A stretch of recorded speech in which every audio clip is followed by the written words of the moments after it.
Bonjour. Bon, pour répondre à l'une des demandes, je voudrais vous partager quelques mots, comme ils me viennent, concernant ce triangle bien connu, bourreau, victime, sauveur. Je dois vous dire que je ne raffole pas trop de ce triangle. Ça crée des scissions, des jugements de valeur, et donc de la souffrance. Et c'est en partie le fruit je trouve, de certaines illusions. Donc, bourreau... Peut-être sommes-nous tous un petit peu bourreaux, mais je n'aime pas ce mot bourreau.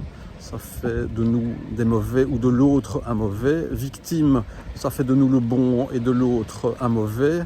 Et sauveur, c'est discutable, ça pourrait faire de nous le bon ou le mauvais.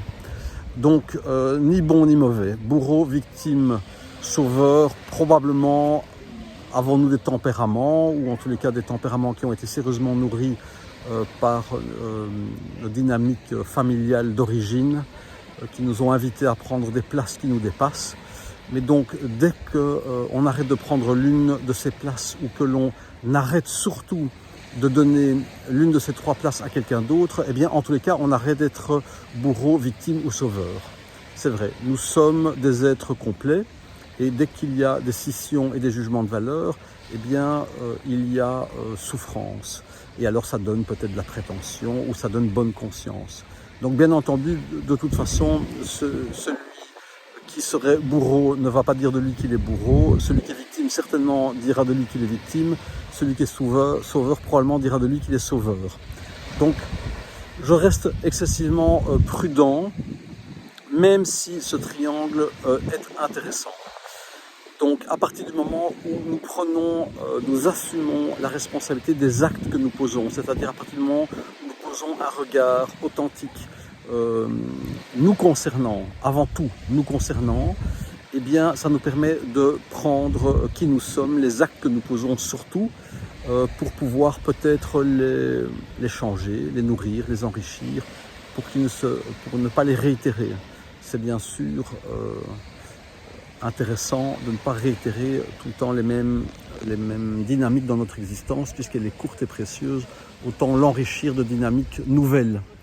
Voilà, donc bourreau, ce serait intéressant de voir là où nous-mêmes posons des actes douloureux qui pourraient être jugés comme étant des actes venant d'un bourreau. Le plus important, je trouve le plus enrichissant, c'est de voir là où nous posons des actes bénéfiques ou non dans nos relations, quelles qu'elles soient. Donc si j'ai posé un acte douloureux, est-ce que je suis un bourreau pour autant? Je ne pense pas. Mais si j'ai posé des actes douloureux, c'est important pour moi de les voir. Si l'autre a posé des actes douloureux, c'est son travail. C'est important d'arrêter de poser notre regard sur l'autre, d'arrêter de poser notre regard sur le regard de l'autre, d'arrêter de poser notre regard sur le regard de l'autre à notre égard. Le plus important, et c'est là où nous avons un pouvoir d'action, c'est de poser notre regard sur nous-mêmes et de voir là où nous posons des actes douloureux, là où nous nous mettons à la place, entre guillemets, de la victime, c'est-à-dire de celui qui subit peut-être des torts, qui est dans une position qui n'est peut-être pas d'un grand bénéfice. Et là où nous sommes prétendument des sauveurs, si vraiment nous sommes des sauveurs, avons-nous le pouvoir de sauver qui que ce soit? Déjà, ce serait pas mal qu'on prenne soin de nous-mêmes, avons-nous ce pouvoir-là et est-ce qu'on le fait? Voilà mon regard concernant ce triangle. Mon invitation est de faire un travail sur soi. C'est là que nous avons un réel pouvoir d'action. Si nous avons un pouvoir d'action, c'est déjà un gros travail. Je vous souhaite le meilleur, je serai ravi de vous partager une prochaine vidéo.